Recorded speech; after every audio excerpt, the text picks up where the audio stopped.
Allez, c'est parti, tu peux causer.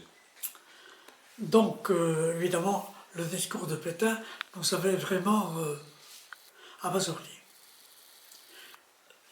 Entre parenthèses, le jeudi d'avant, j'avais passé mon CAP et j'avais été reçu avec mention très bien. C'est formidable. J'étais vraiment fier. Mais j'ai oublié de le citer après dans mes diplômes. Donc j'ai passé pour un moins que rien.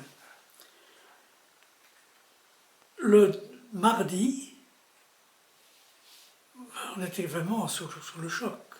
Après l'histoire de Pétain, et puis les gens commençaient à dire ça y est, on arrête, on était content. Et un tel qui était vraiment content. Le soir, je vais chez ma belle-sœur, ils écoutent tous les soirs à 8 h à la BBC, et dans les informations, il y a eu un appel, et je crois avoir entendu quelques bribes de l'appel de Gaulle. Pas beaucoup, mais quelques bribes. Oh, c'était quand même une lueur d'espoir. Parce que sinon, partout, c'était la débâcle. On est sauvé, c'est la fin de tout, le Pétain est là. Bon. Mercredi matin, je retrouve Duc Valère et puis Dabadi. On dit non, ce n'est pas possible. On ne peut pas abandonner comme ça. Ça se fait pas. À l'époque, nous étions capables de remuer le monde. Le lendemain, on décide, bon, le temps passe.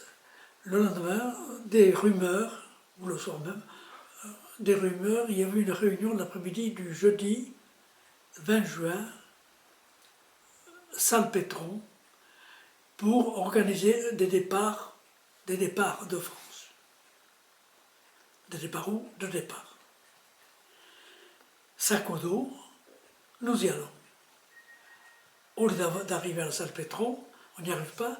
Toute la rue des Cordeliers était pleine de gens avec des civils, enfin des civils, avec des valises, des sacs à dos, des enfants, des vieillards, des jeunes, des moins jeunes.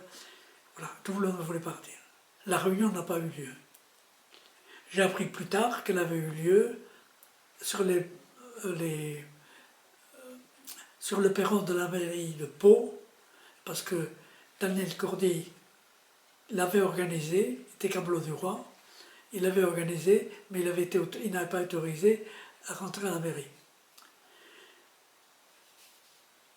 On se retrouve donc, encore des rumeurs, on se retrouve donc peut-être une centaine, je ne me rappelle plus, un nombre impressionnant, près du dépôt des autobus TPR de Pau.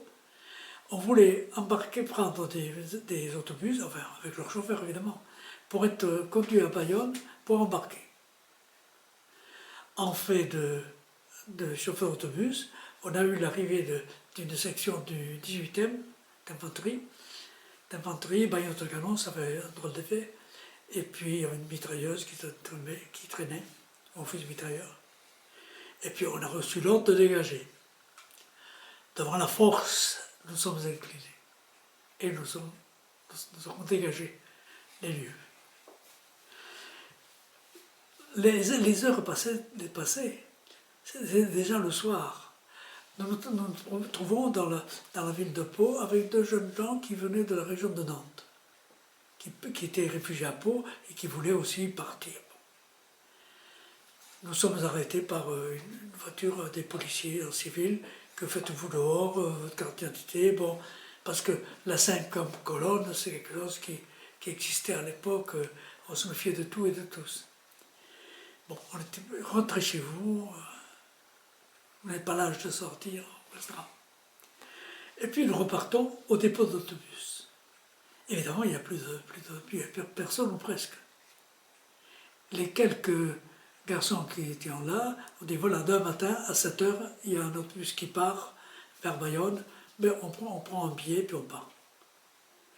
À 7 h, nous étions à l'arrêt d'autobus, on l'arrête, on monte à bord avec le sac à dos, nous trois, et puis Dabadi et Davali et puis Malherbe-du-Caux. On grimpe, et là-dedans, qu'est-ce qu'on voit? Au milieu des gens, voyageurs normands, on voit des jeunes gens qui n'avaient pas l'air des habitués de cet autobus.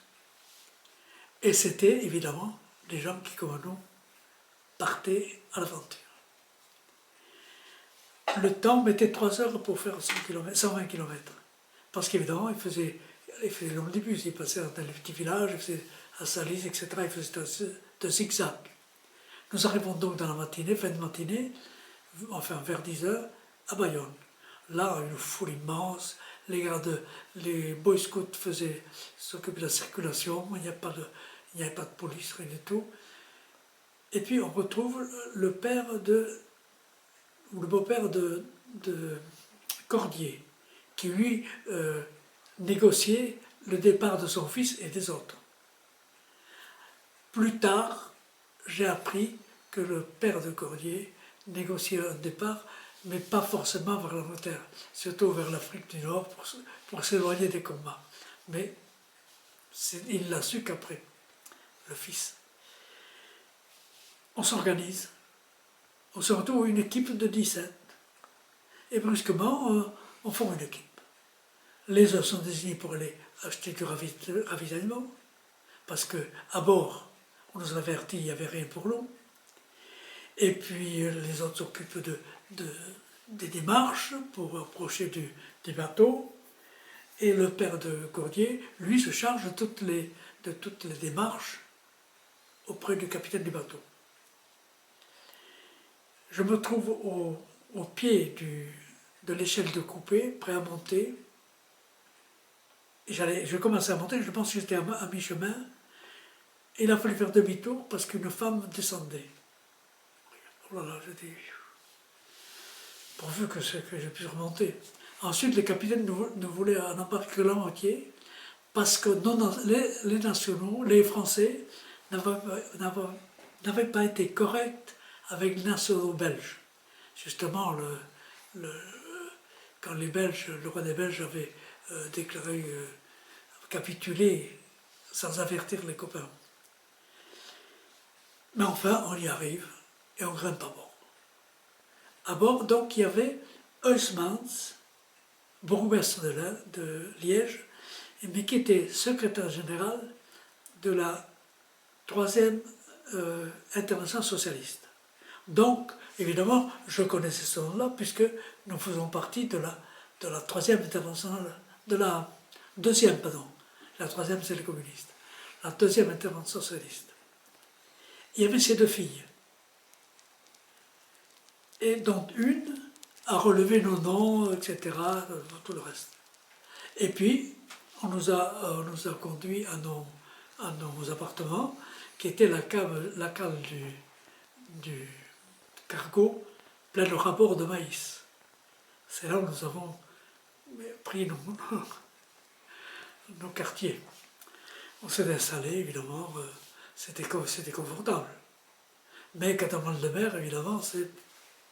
Mais les Anglais qui ont mangé de ce pain avec du maïs du Léopold II, ils n'ont pas trouvé à redire. Et la nuit, on pouvait sortir. Et je crois, après la guerre, j'ai appris que Cordier, lui, s'est retrouvé notre délégué, autodélégué peut-être. Et c'est le plus âgé de toute façon.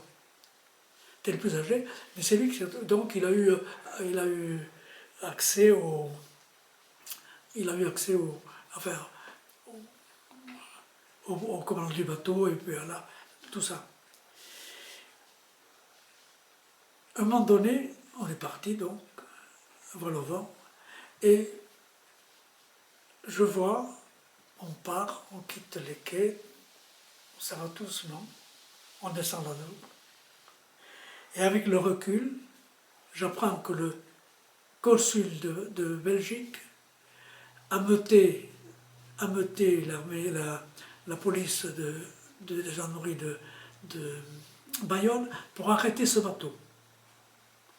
Et il se trouve que ce consul, ça a été le père d'un camarade de la 2e DV, mais qui est venu à la 2e DV que vient plus tard, quand le vent avait déjà un peu tourné.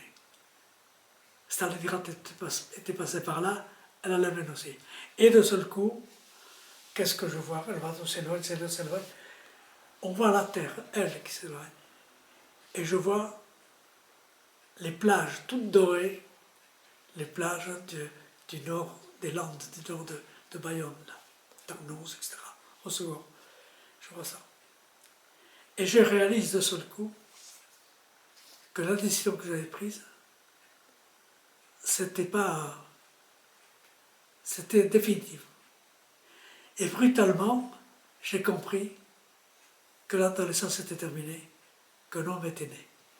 Voilà. Donc,